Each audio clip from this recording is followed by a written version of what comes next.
because it looks like Emilio do not be listening when he in there fighting. I don't know if I that's the mean, case, but it's I, youth. It's youth. hmm And when you young, you think you know everything. He not the only yeah, one. My son do that. My son does that stuff at times too. That's why they say they got to grow into being pros. See, a lot of times you can have a spoon with honey in your mouth your whole life, and when that same spoon has to put a little lemon on it, then you got an issue. That's just part of life.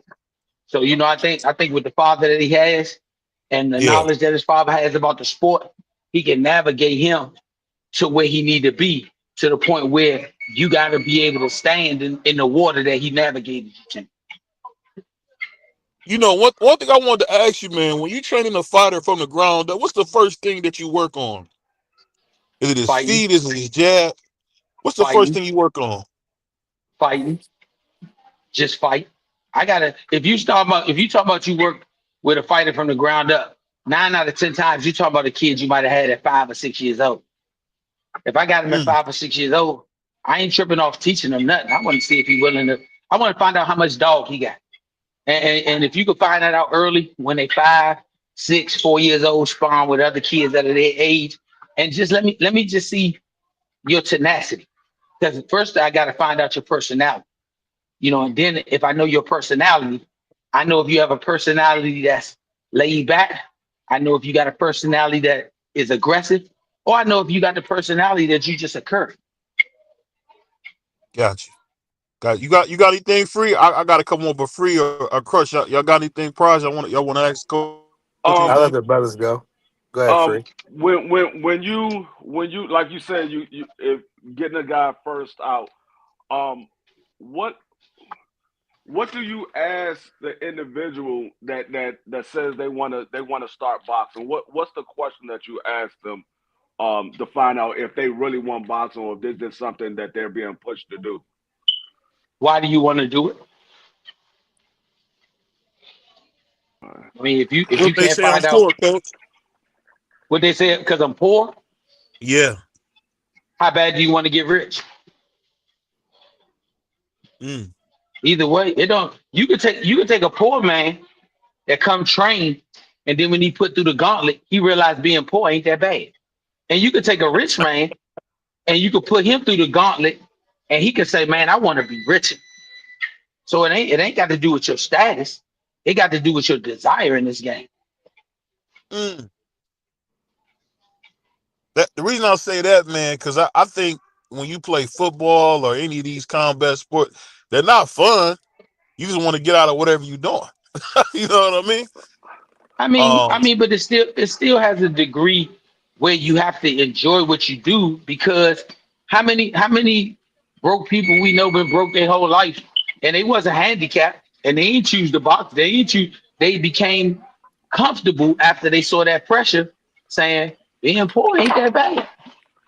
Right, right, Pressure, pressure, pressure, pressure make you reevaluate a lot of stuff now. right. Um, what is the best type of fighter to work with? Somebody who's highly skilled or somebody that has a lot of dog? I don't know. I don't know if you can hear free Neither something one. going on with this internet. Neither one. I want to work with the one who tape his mouth shut and clean his ears out. Mm. So Okay. I'm asking this real quick. It's kind of like a little bit off base. What would you do if you had a fighter that's talking back while you're trying to explain something to him in the middle of a fight? How do coaches handle that now? I mean, if he's talking back in the middle of the fight, you probably dealing with that in the amateurs. Because if you've been with that kid his whole life, he didn't just pick the fight night to start talking back. So that's something you didn't Oh, fix in the amateurs. You I didn't got fix you. that problem in amateurs. I got you. So it just shows up on the big stage. Okay. Okay. Yeah, yeah. I mean, that's what it is. If a guy can't catch a football, but he's a receiver, we find that out early. If he made it all the way to the pros, then that means that problem never got corrected at an early age. So I know I see you brought it up subtly. I gotta ask you this, coach, because you a DC native. I gotta bring this one up. What's going on with that boy Jaden Daniels, man? What's going on with y'all in DC, man? Hey What's man, going on? hey Slim, hey young boy on fire, man. Young boy on fire. But I mean, I heard one comment that was, you know what? They'd get to the next game before the playoffs came, and you know them same old Redskins that they could change their name to the Commanders, they still gonna choke. But the guess what? The best reply I heard was, Jaden Daniels don't know how to lose. All y'all got to do is follow him. He don't know. He's not the culture of a team that's been losing for 20 years. That young boy know how to win, and he showed you. Just get on my back. Let me listen to the coach. Y'all grab a piece of my jersey, get on my back, and I carry you. Because Yeah, this And you know, basically the same. This the same and you team know over the what? last 3 years that was losing. Then they got a leader. I'm glad you mentioned Uh-huh. that because a lot of people fail to realize is they got rid of everybody.